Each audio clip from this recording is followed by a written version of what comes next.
It was late November when I decided to visit my uncle's cabin deep in the woods of Montana. He had passed away a year prior. Thus, my dad asked me to check on the place since no one had been there in months. I figured I would make a weekend out of it. I was planning on doing some fishing and enjoying the quiet. The drive was long, nearly 5 hours from my place, and by the time I reached the cabin, the sun was already setting. The place looked exactly as I remembered. It was small and weathered, but it was still solid. The trees surrounding it stood tall and thick, their branches swaying slightly in the cold wind. It felt strange seeing it so dark and untouched. My uncle had spent so much time here. He was always working on something, keeping it in good shape. Now it just looked abandoned. I parked my truck and grabbed my bag from the passenger seat. The air was crisp, the kind that bites at your skin. As I walked up the porch steps, they creaked under my weight. I unlocked the door and stepped inside. I immediately felt that familiar mix of comfort and eeriness when I used to visit him. As I said, it was abandoned for a year, thus a thin layer of dust covered everything. I flipped the light switch, but nothing happened. Then I went outside to find out the reason.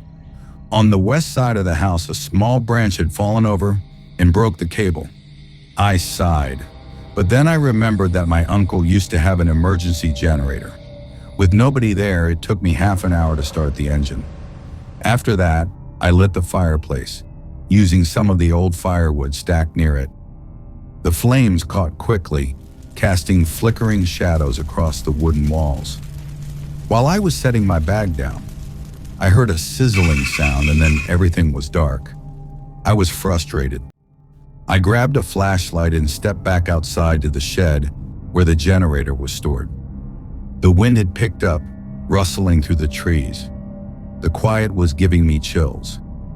I told myself I was just being paranoid. Being out in the woods alone will do that to anyone. I got the generator running. Then I went back inside. After switching on the lights, the cabin felt a little less creepy. I heated up a can of soup, sat at the small wooden table, and just listened to the crackling of the fire. But that's when I noticed something.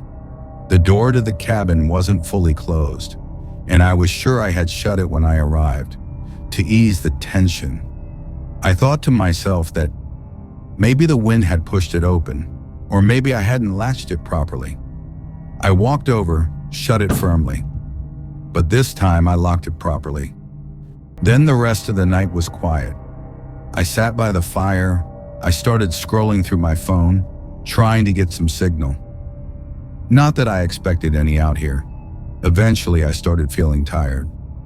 I turned off the lights, crawled into the old bed in the corner, and fell asleep. I suddenly woke up at midnight, but I didn't know what woke me. 1 second, I was out cold, but the next, I was wide awake. I stayed on the bed, listening to the surroundings. But it was silent. Too silent, in fact. I am sure anyone who has spent time in the woods knows that the forest is never completely quiet. There's always something. The rustle of leaves, the hoot of an owl, the distant chirping of crickets. But right now, I heard nothing. I slowly reached for my flashlight and pointed it toward the window. There were flurries of snow here and there. But then I saw something. There were footprints. They were not mine, they were new. Like something or someone had just been there. They led from the woods to the front door of the cabin. My breath caught in my throat. I gripped the flashlight, tried to process it. Someone had been here. Maybe they still were near me. I forced myself to move. Slipping out of bed as quietly as I could, I reached for my uncle's old hunting rifle above the fireplace. My hands were shaking as I quietly checked the chamber. After slowly loading the rifle, I stood there silently, staring at the door, trying to hear anything over the sound of my own breathing. I didn't hear anything. I took a slow step forward, pressing my ear against the wood, but still nothing. I turned to check the window again. But then I saw another pair of footprints. They weren't leading to the cabin. They were leading away. My stomach dropped. Someone had been inside. I gripped the rifle tighter, scanning the dark corners of the room. The mere idea of being watched by someone while I was sleeping creeped me out. The fire had burned low, casting long shadows against the wooden walls. I knew every inch of this cabin. So if someone was hiding, I'd find them. I moved cautiously, checking behind the couch, under the bed, inside the tiny bathroom. But everything was empty. I lost my mind. I kept telling myself that maybe I had forgotten to lock the door earlier. Maybe the wind had blown it open and some animal had wandered in. But deep down, I knew that wasn't true. I would have heard someone open that door. I checked my phone again. No service. I needed to get out of there. But it was safer for me to stay here than to go outside. I sat quietly on the bed holding the rifle at one hand. I drank the beer to ease my mind. That night was the longest I have ever been awake. I quietly took my stuff and left the place in the morning. I still don't know who or what was inside the cabin that night, and I would never be able to forget it for the rest of my life.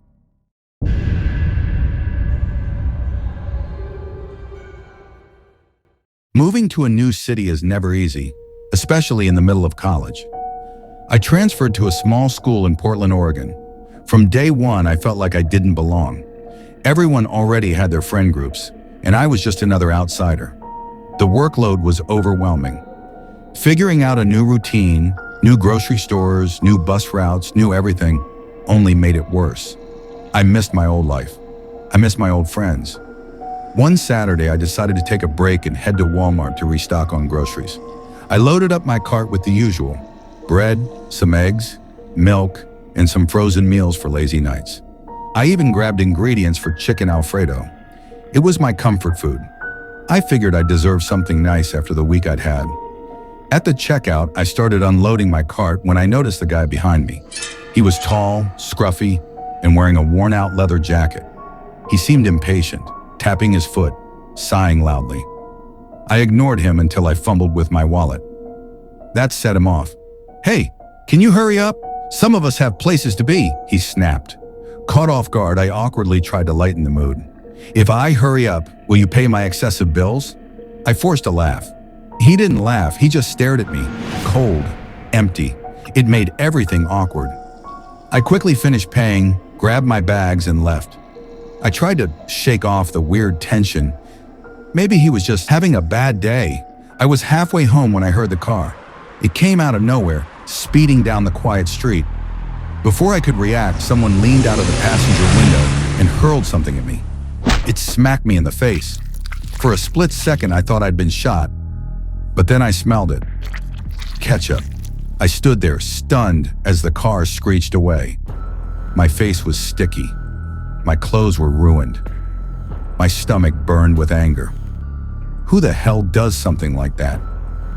Then it clicked. The guy from Walmart. Was this his idea of a joke? It seemed extreme, but I couldn't think of anyone else who'd want to mess with me. I rushed home humiliated. I scrubbed the ketchup off in the shower, trying to shake the feeling that something was off. Maybe it was just some drunk idiots looking for a laugh. Maybe it was nothing. That night, around 2 a.m., I woke up to a sound. A long hissing noise like air leaking from a tire or gas escaping a pipe. My heart pounded as I checked the stove, the pipes, everything was fine. Then I realized the sound was coming from outside. I grabbed my flashlight. My hands were shaking as I unlocked the door. When I stepped outside, I froze. My window was covered in red paint. In bold, dripping letters, someone had written, "Joke's on you." My stomach dropped. Who the hell was doing this? And why? I called the police. They showed up quickly, took my statement, and said they'd look into it. But I could tell they weren't taking it seriously. Just some vandalism. Nothing to be scared of. But I was scared. I jumped at every noise. I started carrying pepper spray. I avoided Walmart altogether. 2 weeks later, the police called me. They had found something. It was surveillance footage from a neighbor's driveway. They wanted me to come in. When they showed me the image, my blood ran cold. It was the same car. The police had identified the driver. It was a man with a history of harassment. He had already served time for 2 previous offenses. He had been out of jail for only a few months. Hearing that made me sick. This wasn't some prank. It wasn't random. He had picked me. The police assured me they were doing everything they could to find him, but I couldn't shake the feeling that I was being watched.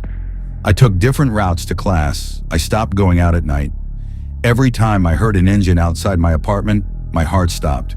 It's been months now, and I still don't feel safe. I still think about that night. The hissing sound, the red paint, the words on my window. It's like a nightmare I can't wake up from.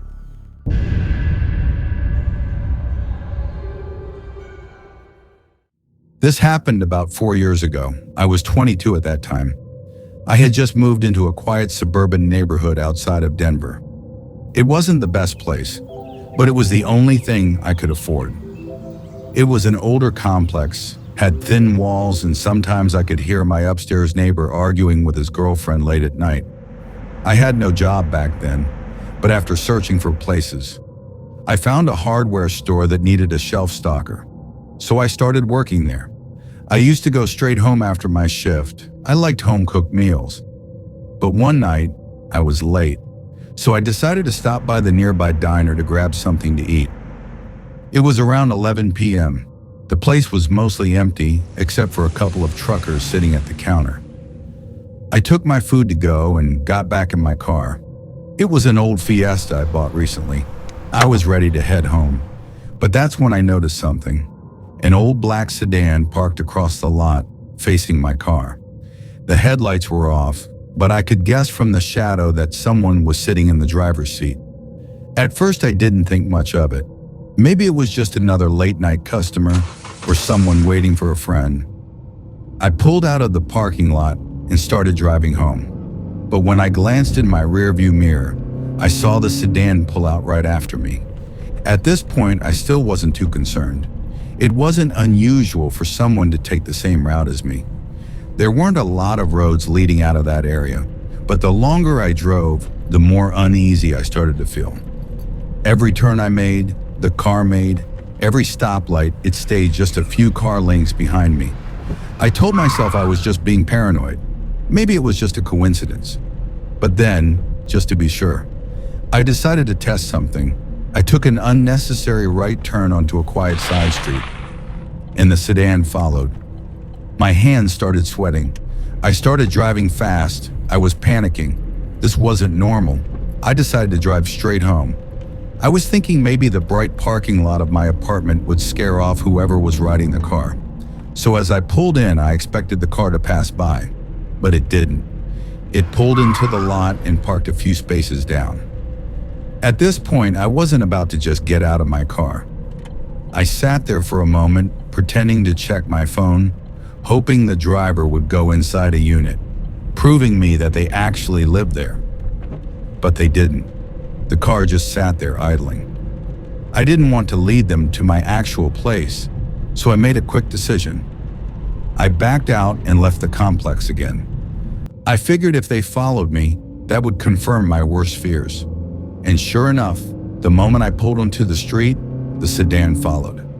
I had no idea who this person was or what they wanted. I didn't want to drive to the police station because I didn't even know if I was overreacting.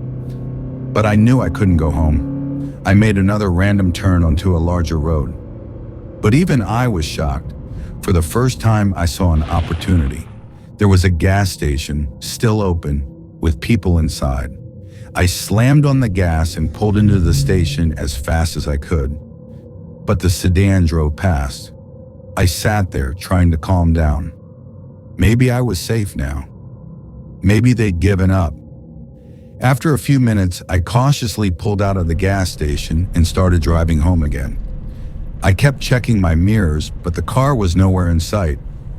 When I finally got back to my apartment, I sat there for a minute.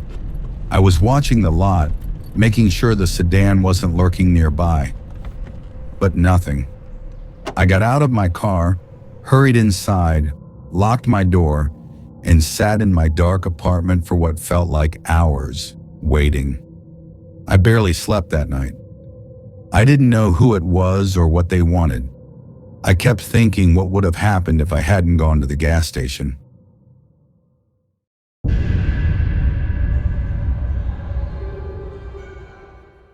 This happened 5 years ago. I recently graduated and landed a new job in Reno. It wasn't anything fancy, just an administrative assistant position at a local shipping company. That office was the kind of place where people worked for years. But I was the only young woman in my department. To be honest, it didn't bother me at all. I was used to the occasional stares and offhand comments. Some of the guys would even come a little too close or ask me random questions that had nothing to do with work. It was annoying, but it wasn't anything I couldn't handle. Then about a month into the job, one afternoon I decided to go to the nearest cafe. I had a half-hour lunch break, and the cafe was only a couple of blocks away. I liked the walk after hours of nonstop grinding. It was a nice break from staring at my computer screen all day. I found the cafe after a few minutes of walking. I went inside and ordered a cold brew. I told my name to the guy at the counter and paid for the coffee.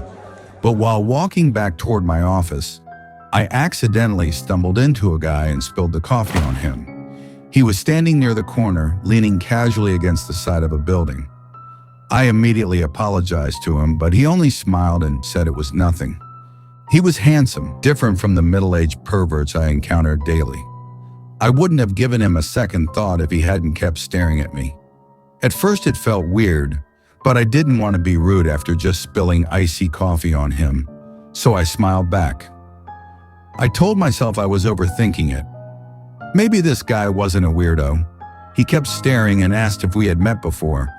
I told him no. He apologized and said I looked really familiar. I was disappointed. It was such an obvious line. There was no way I would have fallen for that.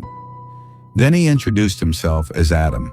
He said he worked at a local restaurant and lived with his mom in an apartment a few blocks away. I was confused. Why the hell was he telling all this to me, a random stranger he had just met? But then he called me by my name and asked, "Where do you work?" "Samantha." I started panicking. I hadn't told him my name.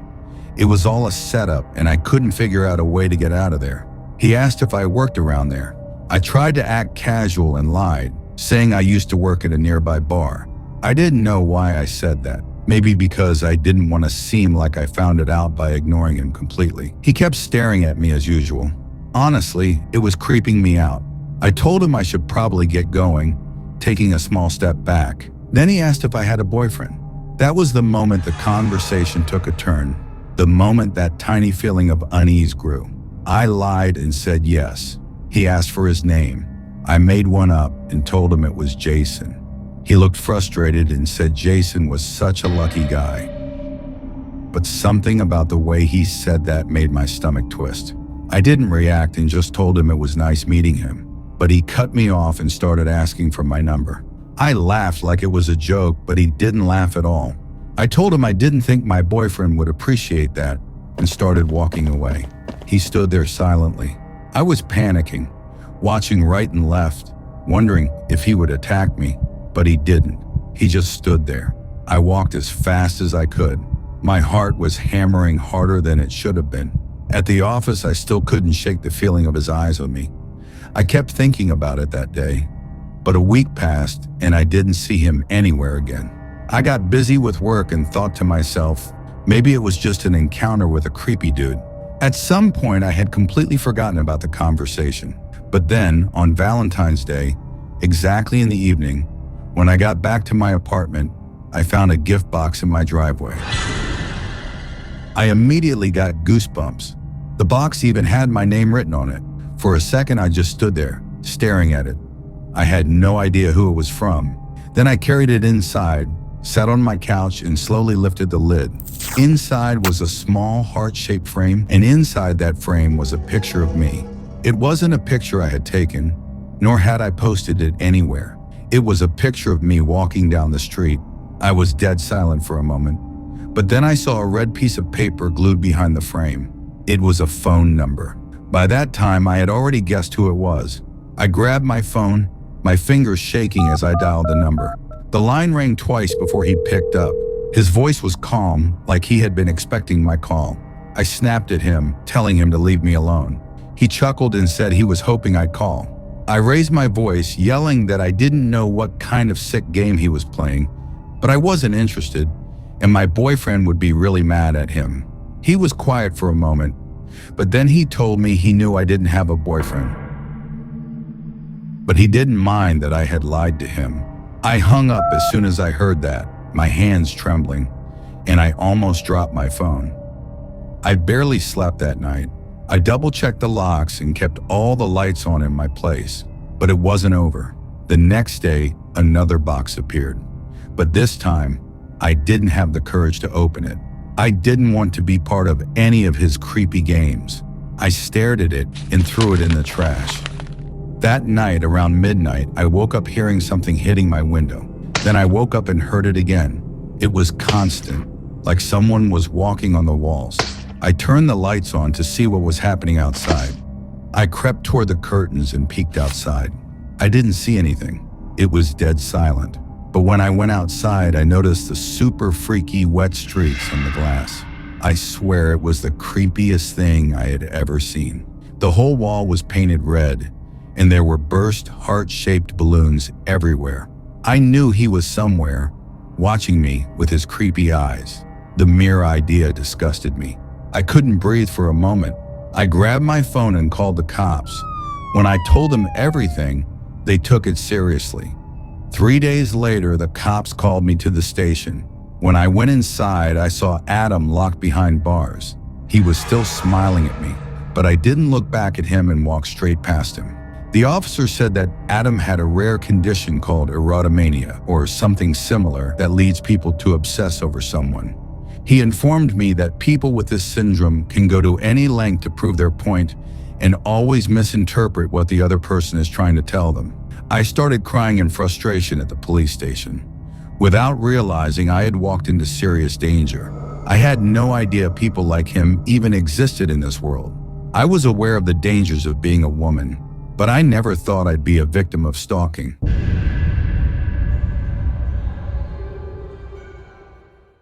My girlfriend Emily and I had been together for 3 years at that point. We had our fair share of ups and downs, but she stayed with me even at my worst. I've been busy at my office for a few weeks, and we didn't really get to go out except for the time when we went to her cousin's wedding last month. So my coworker Astor suggested that we go out on Valentine's Day. I wanted to make the night special for us, but between me and Emily, we never were the overly romantic type. One might say we are one of those boring types. I booked a reservation for both of us in a fancy restaurant. Now, I won't mention the name or anything, but it was one of the best restaurants in the area. I wanted a table with window seats, but most of the restaurants were already full due to the high demand. After searching for a while, I finally made a reservation. That night, I went to Emily's place to pick her up. My eyes widened when I saw how beautiful she looked in that red dress. I started the engine after I picked her up. We drove into the city, and the drive was smooth. Emily had her feet propped up on the dashboard, while a Savage Garden song was playing on the stereo. We pulled up to the restaurant a few minutes later. After stepping inside, we felt the place slightly warmer than the outside. It had soft lighting, and a hostess greeted us before leading us to our table. As we sat down, we could hear glasses clinking in the background and quiet conversations humming around us. It felt like a perfect night with everything going on there. Emily and I sat across from each other and placed our orders. The waitress said the food would take about 10 minutes to arrive. So in the meantime, we started talking about the new movie Paul Thomas was releasing. But then I noticed a man smiling at me from a few tables away. He had a woman beside him who seemed to be his wife. The man nodded at me, as if giving me a small acknowledgement. It seemed a little weird at first, but I nodded back so I wouldn't seem rude. I turned my attention back to Emily. She was talking about her dad's new pickup truck and how the stereo on it was better than her own car's, even though it was a cheaper truck. We laughed about how her dad was going to blow his ears out if he listened to music too loud. And just then, our food arrived, so we started eating, continuing our usual conversations. But then, the woman from the other table started approaching us. The man followed closely behind her, She smiled at Emily and told us that Emily reminded them of their daughter Candace, who lived in Missouri. Emily politely smiled back. I was getting a little annoyed because they were interrupting our moment. They introduced themselves and the man said his name was Jack and the woman was Diana. Diana started talking about their relationship and asked us how long we had been together. But then Jack smiled at Emily and asked where we lived. I immediately felt uneasy. The question was too personal, too forward for small talk between strangers. I gave him a vague answer, saying we lived in a neighborhood on the other side of town. He held my gaze for a moment, as if he was processing the information. Meanwhile, Emily was oblivious to everything. She kept laughing and talking with Diana. I tried to hide the unease settling over me, so I kept the conversation going. The couple started oversharing about themselves, telling us about how they met each other and some drama happened in their high school. But something felt off. Their story felt too perfect to be true. It sounded like they had told the same story to hundreds of people before. I still couldn't figure out why they were so interested in being friends with us. But when they went back to their table, I noticed something that gave me the chills. Jack was constantly looking behind me, repeatedly moving his head like he was nodding at someone. I tried to process what was happening, but he kept moving his head precisely in the same direction. I realized they were not alone in this. Something big was happening around us, and they were baiting us for it. My heart started pounding. I had an urge to look behind me to see who they were communicating with, but I knew if I did, they would find out I was on to them. So I forced myself to stay calm. Emily smiled at me, commenting on how good the food was. I smiled back and nodded, but I couldn't taste anything. My mind was racing, trying to figure out how to get out of the situation. I told Emily I needed to use the restroom and handed her my card so she could pay in the meantime. But I didn't actually go to the restroom. Luckily, the place had a corridor that led to both the kitchen and the restroom. I peeped through the holes in the corridor so I could watch them without being seen. And then I saw everything. There were 2 more people sitting behind our table. When Emily left to pay, the 4 of them started talking. I didn't hear what they were talking about, but I knew we were in grave danger. I pretended to come out, wiping my hands as if I had just washed them. As I walked back, I saw the other 2 whispering and glancing toward our table. I stayed calm and walked straight to Emily. I kept my voice casual and told her we were getting late. She looked confused and said we had just finished eating. I quickly made up an excuse about needing to get up early for work. She sighed but didn't argue. I took her hand and we headed toward the parking lot. As we reached the car, I heard movement behind us. A chill ran down my spine and I knew they had noticed we were leaving. My grip on Emily's hand tightened while she got even more confused. We quickened our pace and Emily was trying to keep up with her heels on. But just before we got inside the car, Jack and Diana caught up to us. Diana smiled and invited us to a very famous ice cream shop just a few blocks away. I forced a smile and politely said maybe some other time. But it was nice meeting them. At that moment, Jack stared at me. I realized he knew I was faking it. Without hesitation, I quickly got into the car. I started the engine, keeping my eyes on the rearview mirror. The 2 of them still stood there giving me a death stare. I started to get out of the parking lot as fast as I could, but as soon as I left the parking lot, I saw 2 more cars pulling out behind me. Emily looked at me, still confused. But without explaining, I floored the gas looking at the rearview mirror. Normally, I'm a calm person, but at that moment, I was anything but calm. Emily started panicking, asking me for an explanation. While keeping an eye on the mirror, I briefly told her everything. The realization hit her like a punch to the gut. She gripped my hand tightly and started crying, saying it was all her fault. I tried to calm her down, but we weren't safe yet. The 2 cars were closing in. The road was mostly empty, making it easier for them to follow us. I remembered a shortcut a mile ahead leading to an old church. I knew it well because I used to go there with my mom as a kid. I had to act fast. I spotted the turn behind the old gas station and took a sharp right. As soon as we were hidden, I killed the engine and turned off the headlights. Emily held on to me, catching her breath. I held her tightly and assured her I wouldn't let anything happen to her. Seconds later, the car sped past us, completely unaware of where we had gone. We stayed there for a long time, making sure they were gone. Once I was certain, I started the engine and drove straight to the police station. We told the cops everything, but they weren't convinced. They said they couldn't arrest people just because we felt something was off. I started yelling at them, but Emily stopped me at that moment. Frustrated, I asked them to at least come back to the restaurant with us. When we arrived, the restaurant was completely empty. The staff said they barely remembered the couples. After all, they served dozens of people that night. The cops took the registry and looked for Jack and Diana on it, but they didn't find anyone. The tables were registered on some random name which didn't have anything that matched our statements. 7 months later, Emily and I got married. It's been 10 years since that night, and we never saw Jack and Diana again.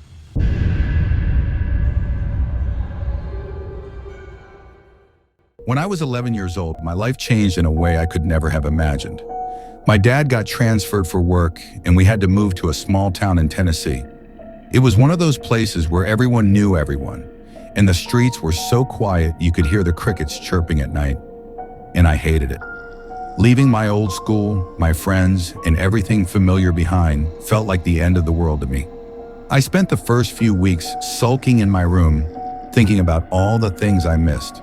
Our old neighborhood, my best friend, the way my bedroom used to smell like my favorite vanilla candle. You know how kids are. Change is hard, especially when you're forced into it. But over time, I realized there was no point in arguing with my parents. So I started trying to adjust to the new environment. School was different here, smaller. The kids had all known each other forever, so being the new girl wasn't easy at first. But luckily, I made 2 new friends, and slowly things started feeling a little more normal. And then there were the teachers. Mrs. Lee, the English teacher, was my favorite. She had this warm smile that made you feel like everything was going to be okay. Mr. Carter, the math teacher, was the complete opposite. Strict, no nonsense, and impossible to please. Looking back, the guy really had a punchable face. And then there was Mr. Johnson. He was the kind of teacher everyone liked. Charming, friendly, always cracking jokes. He taught history, and he had this way of making even the most boring topics interesting. My parents met him at a school event and thought he was great. Everything was going fine until June 28, 2007. That day started like any other.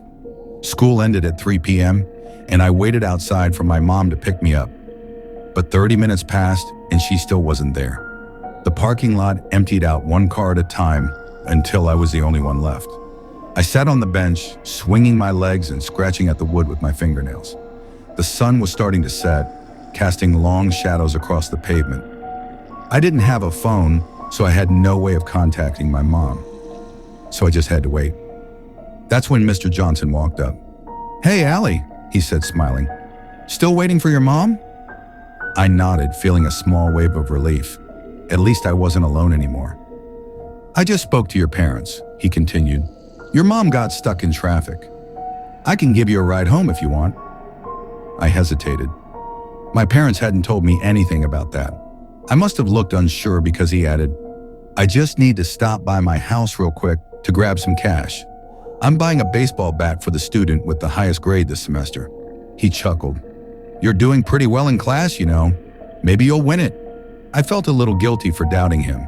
He was my teacher after all. I'd seen him talk to my parents at school events, and they liked him. My mom was still late, and I didn't want to wait outside alone anymore, so I said okay. His house was a few blocks away, small and kind of messy, but nothing seemed strange at first. There were papers and books scattered on the coffee table, dishes stacked in the sink, and a jacket draped over one of the chairs. It felt like any other house. "Make yourself comfortable," he said, heading toward the kitchen. "Want a Coke?"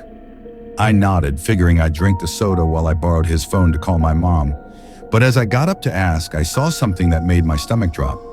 He was standing at the kitchen counter, pouring powder from a plastic bag into a glass before filling it with Coke. Something was wrong. I couldn't explain it, but my whole body tensed. My mind scrambled for answers. Maybe it was sugar? Maybe some kind of medicine? But then why hadn't he just done it in front of me? Why was he being so secretive about it? I suddenly wanted to be anywhere but there. I slowly backed toward the couch where my bag was, trying not to make a sound. My heart was pounding so hard I could feel it in my ears. I needed to leave, but I didn't want to seem obvious. Then as I reached for my bag, my hand knocked over a small box. It hit the floor with a loud thud. Mr. Johnson's head snapped up. His eyes locked onto mine. "Everything okay?" he asked, his voice calm, but his face was different now. I forced a smile, my mind racing for an excuse. Actually, I think my mom wanted me to wait at the school. I should probably go." I reached for my bag, but he took a step toward me. "You sure? Just stay a little longer," he said. "Your parents are expecting you here." My stomach twisted. I hadn't told him where I lived. That's when I saw it. The window on the other side of the room was open. Without thinking, I sprinted and jumped through it. I hit the ground hard, scraping my knee, but I didn't stop. Behind me, I heard him yell, "Hey, come back!" I ran across the street and into the trees, diving behind a large tree trunk. My breath came in short gasps, my chest tight with panic. Footsteps. He was following me. "Allie," he called out, "your parents are at home waiting for you. You're just overreacting. Come out, and I won't say anything about this to anyone." I pressed myself against the tree, trying not to cry. My whole body was shaking. Then silence. I waited. Had he left? Was it safe? Then suddenly, hands grabbed me from behind. I couldn't breathe. His arm wrapped around my throat, squeezing tighter as my vision blurred. My ears were ringing. My body felt weak. The last thing I remember was my legs giving out before everything went dark. When I woke up, I was in a dark room. My wrists were tied together, my body aching. A dim light flickered above me. I screamed for help, but no one answered. I screamed again. Then I heard footsteps, the sound of a door unlocking. I held my breath as the door creaked open. A shadow stepped inside, shining a flashlight in my face. For a second, I thought it was him, but then a voice said, "It's okay, you're safe now." It was a cop. Everything after that was a blur. He untied me, carried me outside, and suddenly my parents were there, crying and holding me. Mr. Johnson was arrested that night. The police found the history of his past crimes. I was just lucky that I made it safe. Even now, years later, I still think about what would have happened if I had drunk that Coke, if I hadn't jumped out that window.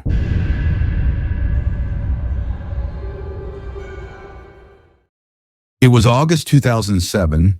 I was only 10 at that point. My mom used to work late shifts at the nearby hospital. My dad left us when I was just a little baby, so she had to take care of me. I was used to her coming late from work. It wasn't a big deal for me. Our neighborhood was mostly quiet.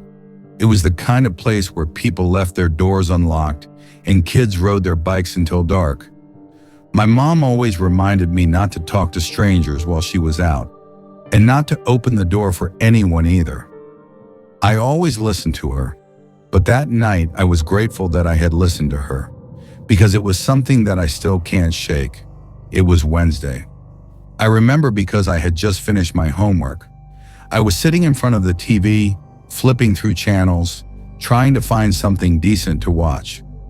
The house was quiet except for the sound of the show Squirrel Boy playing on the TV. But then I heard a knock at the front door. It wasn't loud or urgent, just a soft, steady tapping. My first thought was that it might be our neighbor, Mrs. Larson. Sometimes she used to drop off extra food if she made too much. But when I peeked through the peephole, I saw a man standing on the porch. He was wearing a gray hoodie, the hood pulled up just enough to cover most of his face. I could see his mouth though, thin lips, slightly parted like he was whispering something to himself. I was nervous. We never had visitors this late. At first I didn't open the door, but then he knocked again, a little louder this time. "Hey, kid," he said calmly. His voice was almost friendly, but something about it put me on edge. "I'm looking for my dog. Have you seen a little brown terrier running around?" I didn't answer at first. I just stood there, gripping the doorknob. Then I nervously replied, "No, sir, I didn't." He sighed and then asked me again, "Are you sure, kid? He's really small, probably scared. Maybe you could come outside and help me look." I thought to myself that maybe he was not lying, but something in my gut told me to stay quiet. I wasn't stupid. I knew what my mom always said about strangers, and yet there was a part of me that almost felt guilty. What if he was telling the truth? What if his dog really was lost? "I'm sorry, sir, but I can't," I finally said, my voice barely above a whisper. For a moment, he didn't move. Then he took a step closer. "Come on, kid," he said, his tone shifting slightly in a creepy way. Just for a second, I felt my throat tighten. Something was wrong. Every instinct in my body was screaming at me to call my mom. But then, without any warning, the doorknob started turning. I forgot that I hadn't locked it. My heart stopped as I lunged forward. I slammed the deadbolt into place just as he shoved against the door. The sound of it clicking into place was the only thing that kept him out. There was a long pause. I could hear him breathing on the other side. Then he muttered something under his breath, something I couldn't quite hear. I stumbled back, my legs shaking as I started slamming the dialer to call my mom. But before I could even dial, a new sound filled the room. Scratching. He was trying to pick the lock. The metallic clicking sent a jolt of panic through me. I couldn't breathe. My mind was racing. What was I supposed to do? Call 911? Run? Hide? Without thinking, I ran to the kitchen and grabbed the biggest knife I could find. My fingers clenched around the handle so tight they ached. I crouched behind the counter, my entire body locked in place, waiting. But the scratching had stopped. For a few seconds there was nothing, just silence. I thought he had left because he could not open the door. But I was wrong. I heard the sound of slow, deliberate footsteps moving around the house. It was him. He was checking the windows.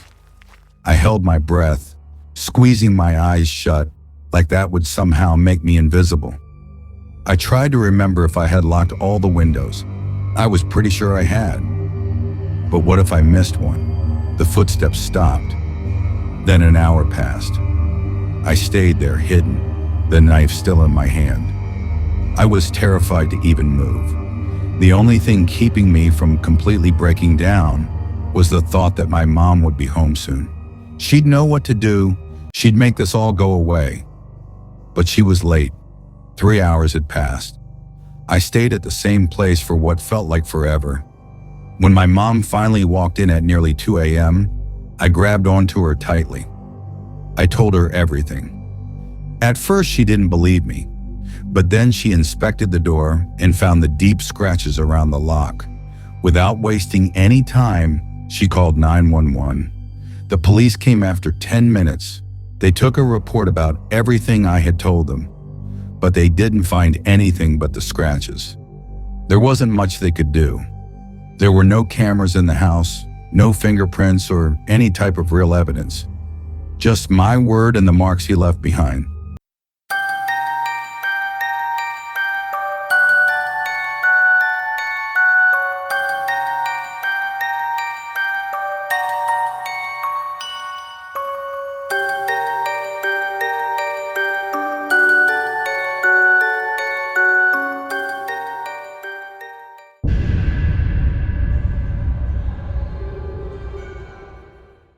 Back in 2017, I was just a middle schooler living with my mom and little brother. My dad wasn't around that much because of his work. He was always traveling. So it was usually just the three of us at home. Our weekends were pretty simple, watching TV, playing video games, or just hanging around the house. That weekend though, me and my little brother Oliver had this big idea. We were obsessed with the Terminator movies. We'd already seen the older ones on TV, but there was a new one out in theaters, and we had to see it. Problem was, being kids, we weren't allowed to watch an R-rated movie without an adult. Naturally, we begged our mom to come with us. She just laughed and said, "I've got too much to do. Your dad's coming home tonight? Maybe he'll go with you boys." We knew Dad would be tired after coming home. Definitely he's not going. So, we tried everything to convince our mom, but she wouldn't budge. Then we decided we'd go on our own. We took the bus to the theater, feeling super excited. When we got there, we were ready to rush in and thinking about how to buy the tickets. Oliver suddenly said, "Let's eat first. I'm starving." I was annoyed. He always had the worst timing, but my stomach was also growling too. So we went to the McDonald's nearby. We ordered chicken nuggets and fries, sat down at a corner table, and started eating. But the real problem was still on our minds. How were we going to buy tickets for an R-rated movie? We were whispering about it, trying to come up with a plan, when the man at the next table overheard us. He looked like he was in his late 30s, maybe early 40s, clean-shaven, dressed in a jacket and jeans, nothing out of the ordinary. He leaned over and said, "You kids trying to see a movie?" At first, we just looked at him, unsure what to say. He smiled and said, "I could buy the tickets for you if you want." Oliver immediately said that would be great, but I was a bit hesitant. Why would a random stranger do that? It didn't sit right with me. I thanked him but said, "It's okay, we'll figure it out." We were about to leave when the man said, "Look kids, my wife and kid are already at the theater. I'm heading there now. It's no big deal. I'll grab the tickets for you while I'm at it. Last chance." He wasn't pushy, and he seemed normal enough. My brother nudged me, clearly wanting to say yes, so I caved. "All right, sir, thanks," I said. We followed him to the theater. True to his word, he bought 2 tickets for us. My brother was thrilled, and honestly, I was just relieved we could finally see the movie. When we got inside, we found our seats, and I figured that was the end of it. But then the man sat down next to us. "My family's sitting on the other side," he explained, "but I couldn't find a seat with them. Hope you don't mind." Now, something about that felt off. To make conversation, I asked, "How many people in your family came here?" He smiled and said, "My wife, my daughter, and my eldest son." "Cool," I replied, forcing a smile. But inside, alarm bells were ringing. Something wasn't right. When we met, he said he was with his wife and kid. Now he's saying that both his children came with him. And if it was true, why didn't his wife just wait for him? I wanted to get up and call the security, but I couldn't just walk out and leave Oliver behind. So I decided to sit there and stay alert. After the movie ended, the man leaned over and said, "Come on, let me introduce you to my family." My heart sank. I grabbed my brother's arm and said, "Thanks for the tickets, but we've got to get home. Our mom's waiting." Without waiting for a response, I pulled my brother out of there and headed straight for the bus stop. My brother kept asking why we were in such a rush. He was curious, but I couldn't just stress him out. So I just told him, "We're late.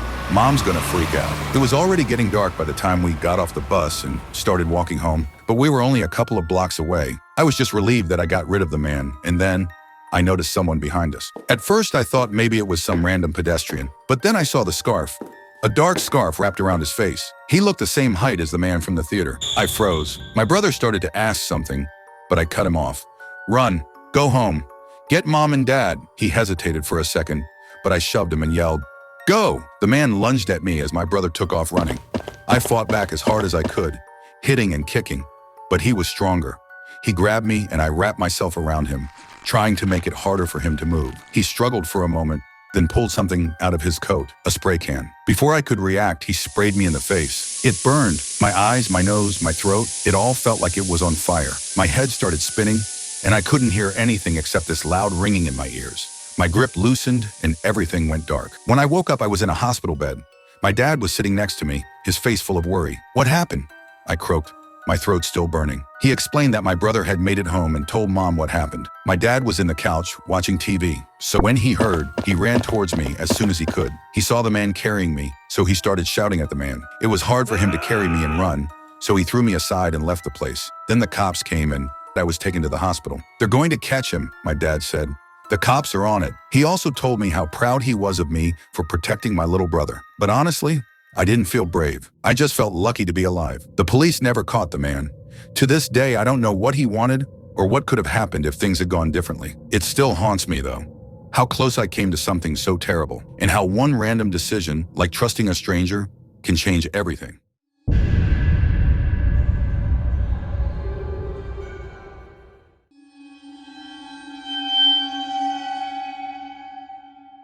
I recently moved to New Orleans after getting a job as a construction crew manager. Leaving Kansas was really a big move for me, but the opportunity was too good to pass up. Back then, I didn't have a lot of money saved up, so I had to find a place that had fit my tight budget. After a bit of searching, I came across an apartment that seemed just perfect for my needs. It wasn't that fancy at all, but it was decent, and only $400 a month, which was half of what I was paying back in Kansas. Plus, it wasn't that far from my office either, so I didn't have to wake up early to get to work on time. The landlord showed me around the place, and everything looked fine. It wasn't huge, just a small one-bedroom with a tiny kitchen, but it was clean and quiet. I was glad that I found something so fast and within my budget. The very next day, I packed up my stuff, moved in, and started settling into my life in New Orleans. The first few days were great. I was getting used to the new city, meeting my neighbors, and just enjoying the fresh start. Among the people I met at work was a guy named Dale. He lived in the apartment near the gas station, which was just half a mile from my place. We hit it off right away because we had a lot in common professionally, and he seemed like a cool guy to hang out with. One evening, Dale came over to my place. We had a few beers, talked about work, and swapped stories about the projects we'd been involved in. It was nice having someone to talk to after the stress of moving and starting a new job. We even threw on Netflix for a bit before we realized it was getting late. Dale had to head to work early the next morning, and I did too, so he said, "Next time, buddy," and left. After he left, it was just me and my thoughts. The beer was starting to affect me a bit. I had a little urge to pee when Dale was around, but now it's like I am going to explode if I don't go. So I went to pee, but that night I didn't brush my teeth though, because if I had brushed, the current sleepiness would gotten out of my body. You can call me lazy, but I just wanted to sleep that night. So I jumped on my bed and started winding down. I was just about to fall asleep after some time, but then something kept bothering me. I started hearing a loud shouting coming from the apartment next to me. At first, I tried to ignore it, thinking maybe it was just someone arguing or being loud for a moment, but the shouting didn't stop. It sounded like a man's voice, and he was yelling something I couldn't understand. It didn't sound like English or any language I'd heard before. I turned my light on, got out of bed, and went to check it out. The shouting was definitely coming from the apartment next to mine. Their lights were still on, and it sounded like the guy was standing right near the wall. I was really annoyed. I aggressively started knocking on the door, but the shouting continued. So I knocked harder and yelled, "Hey, some people have work to do in the morning. Can you cut it out with the noise?" The shouting stopped immediately. A moment later, the door opened, and an old woman stepped out. She looked to be in her 60s or 70s, with wild gray hair and a creepy smile plastered across her face. "Hello," she said, her voice calm and cheerful. "I'm Rayona. Nice to meet you." I was taken aback. I wasn't expecting an elderly woman to answer the door. I tried to stay polite, even though I was annoyed. Nice to meet you too, ma'am. But can you please keep it down? It's late and I have work in the morning." She just smiled wider and said, "You won't have to interrupt me again." Her tone sent a chill down my spine, but I brushed it off, thinking maybe that's how she speaks. As I was about to go for my place, I did a little peek into her apartment. It was dimly lit, almost dark, but I was sure I saw some strange writings on the walls, some kind of large, strange symbols I didn't recognize. And there was this smell, like something was burning. I didn't ask questions. Maybe it was a religious thing or something. I just went back to my apartment, locked the door, and tried to sleep. The next day was a long one at work. I got back home way later than usual, and I was so tired that I just threw my stuff down, took off my clothes, and went straight to bed. I didn't even bother checking my phone or scrolling through Instagram like I usually did. But just as I was about to fall asleep, I heard something again. This time it wasn't shouting. It was a strange rustling noise, and it was coming from my balcony, like someone was outside of my balcony. I froze. My apartment was on the 5th floor. There was no way anyone could be out there, at least not without a ladder or some serious climbing skills. I opened my eyes and looked toward the balcony door. My heart stopped when I saw the silhouette of someone standing there. "Who's there?" I shouted, but no response. Then I tried to look braver and started approaching the balcony. I grabbed my phone and was about to dial 911 when I heard a loud thud. I ran to the balcony and flung the door open, but no one was there. I looked down at the street below, but there was nothing. No sign of anyone. It didn't make sense.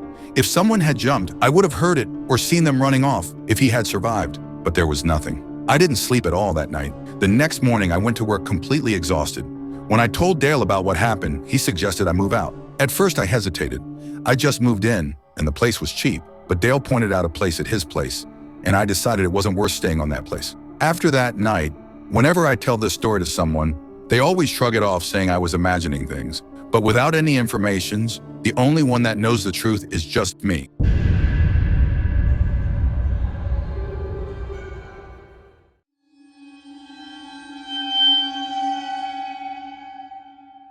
Back when I was in my early 20s, I worked for a courier delivery service in Burien. I'd rather not get into the details of the company or anything, but let's just say it wasn't that glamorous. At that time, I was going through one of the roughest patches of my life. My girlfriend had just left me. Also, my dad had passed away from a heart attack, which is why, being the only son, I had to step up. My mom and my little brother depended on me to keep it going. I didn't have a lot of options, so I took the job to keep food on the table. It wasn't a great job, but I was used to it.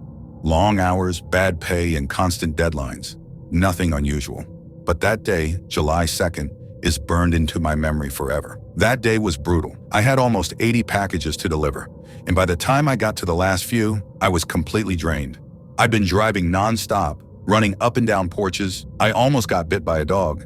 At the end, I was sweating through my uniform in the summer heat dot. But when I finally checked my truck at the end of my route, I saw I only had 5 packages left. 2 of the packages didn't have proper addresses written on them, just some half-legible handwriting that made no sense. The other 2 were scheduled for pickup the next day. My boss had told me before that if I couldn't deliver something, I should bring it back to the office. But the thing is, I lived near the depot, so I called him to check if it was okay to keep the packages overnight and bring them in the next morning. He said it was fine since we trusted each other, and I'd been working there long enough to prove I wasn't going to steal it or anything. My boss told me to come to the place early in the morning because the next day was July 3rd, which was expected to be chaotic, with everyone shipping last-minute gifts and packages for Independence Day. So I packed up the leftover boxes in my truck and headed home. I lived in a small rented room back then, nothing fancy, just a bed, a little desk, and a beat-up couch. The kind of place you settle for when you're broke and desperate to save every penny. My neighborhood wasn't bad, but it wasn't great either. There were only some people who lived there at night,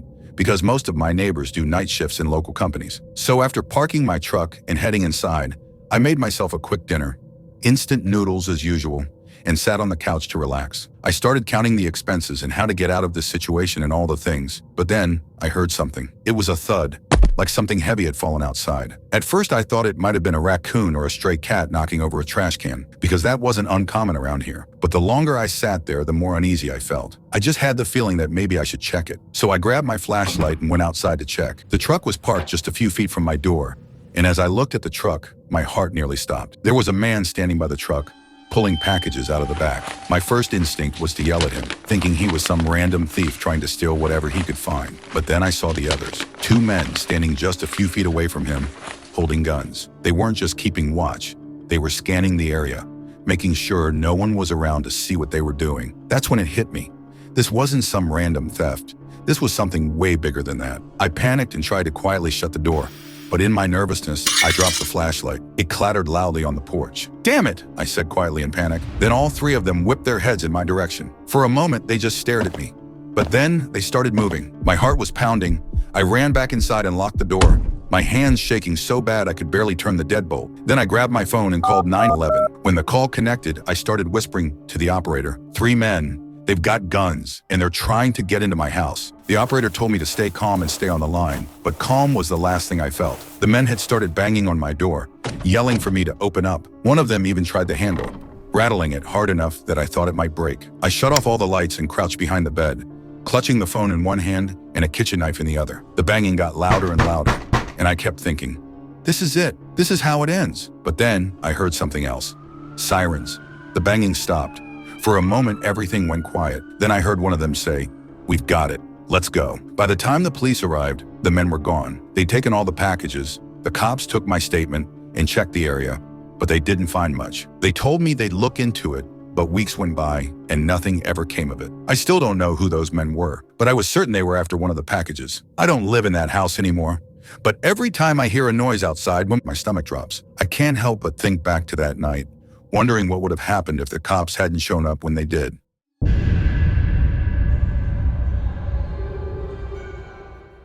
My dad used to drive a 1967 Chevy Impala. It was his dream car. He spent years saving up for it. He worked extra shifts and skipped nights out with his friends, all so he could buy it brand new. And when he finally got it, he treated it like his firstborn child. I grew up hearing him talk about how smooth it rode.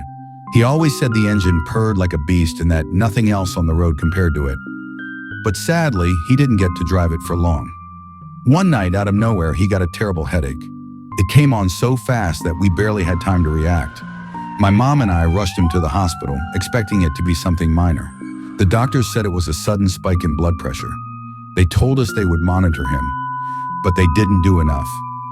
3 hours later, he was gone. After the funeral, life felt like it had stopped. My mom and I barely spoke for weeks. The Impala just sat in the garage, collecting dust. It felt wrong to even look at it without him there. For nearly a year, I left it untouched. Then one weekend, my girlfriend Anna suggested something. "Let's take the Impala out for a drive," she said. At first, I wasn't sure. Driving it felt like disturbing a memory, but she gave me that look. It was the one that said I was overthinking things. "It's just a car," she said. "I think your dad would have wanted you to enjoy it." Maybe she was right. The next morning, I picked her up and we took the car for a wash. The black paint still shined even after all that time. I could almost hear my dad's voice in my head, reminding me to treat her right. Before we left, I took it to Murphy's auto shop. It was the place my dad always trusted. Joe, the old mechanic there, gave it a once-over. "She's good to go," he said, wiping his hands on a rag. "Damn fine car. You don't see many like this anymore." With that reassurance, Anna and I packed our bags and stopped at Walmart for some snacks. Then we hit the road. Our destination was Lookout Mountain, about 2 hours from Chattanooga, Tennessee. It was a quiet drive, mostly open road. The trip started out perfect. We blasted music and took turns choosing songs. We talked about anything and everything. When we finally got to the mountain, the view was incredible. We hiked a few trails and ate the sandwiches we packed. We just enjoyed the peacefulness of it all. But the drive home was when things took a turn. It started subtly. A dark blue Camry appeared in my rearview mirror. At first, I didn't think much of it, but then it started flashing its high beams at us. I frowned. I wasn't speeding. I wasn't swerving. Why were they trying to get my attention? I slowed down slightly, expecting them to pass, but instead they pulled up beside us. That's when I saw them. 2 guys were wearing clown masks. They were laughing and drinking from beer cans. Their music was blasting so loud that I could hear it over my own radio. One of them waved at us in an exaggerated, creepy way. Anna tensed. "What the hell?" she muttered. I ignored them, staring straight ahead. Just drunk teenagers messing around. If I didn't react, they'd get bored and move on. But then they swerved toward us. I had to jerk the wheel to avoid getting hit. My heart jumped into my throat. "What the hell are they doing?" Anna yelled. I clenched the wheel. "They're just messing with us. Let's get some distance." I pressed the gas, putting space between us. For a moment, I thought it was over. Then, in my mirror, I saw another car. It was a black SUV. At first, I felt relieved, thinking maybe it was another driver who would act as a buffer between us and the Camry. But then, the SUV sped up and passed us, pulling in front. The Camry was still behind us. They were boxing us in. Anna grabbed my arm. "This isn't just some prank." I nodded, trying to keep my breathing steady. I couldn't pull over. We were in the middle of nowhere. No gas stations, no houses, just endless road and trees. The Camry pulled up beside us again. One of the masked guys held up his phone, recording us. Then he yelled something at Anna. I couldn't hear it over the music. Whatever it was, her face went pale. Then I lost it. I reached under my seat and grabbed the .38 revolver I had bought 3 years ago for protection. With one hand still on the wheel, I rolled down my window and pointed it at them. The second they saw the gun, their whole demeanor changed instantly. The guy filming dropped his phone. The driver's head snapped forward. They swerved, almost losing control before slamming on the gas and speeding ahead. The black SUV followed, and just like that, they were gone. For a few minutes, neither of us spoke. My hands were still shaking. Anna let out a nervous laugh. "Holy shit!" I swallowed hard, checking my mirrors again and again. The road was empty. Anna turned to me. "What if you didn't have the gun?" I didn't answer, because I knew exactly what would have happened. When we finally pulled into my driveway, I killed the engine and just sat there, gripping the wheel. Anna placed a hand on my shoulder. "Are you okay?" I let out a slow breath. I didn't know how to finish the sentence. Back then, I told myself it was just a bunch of drunk idiots messing around. But the more I thought about it, the more I realized it wasn't just some random prank. They had 2 cars. They weren't just trying to scare us. They were trying to trap us. Even years later, I still think about that night. I think about how fast things would have turned for us if I hadn't found the gun.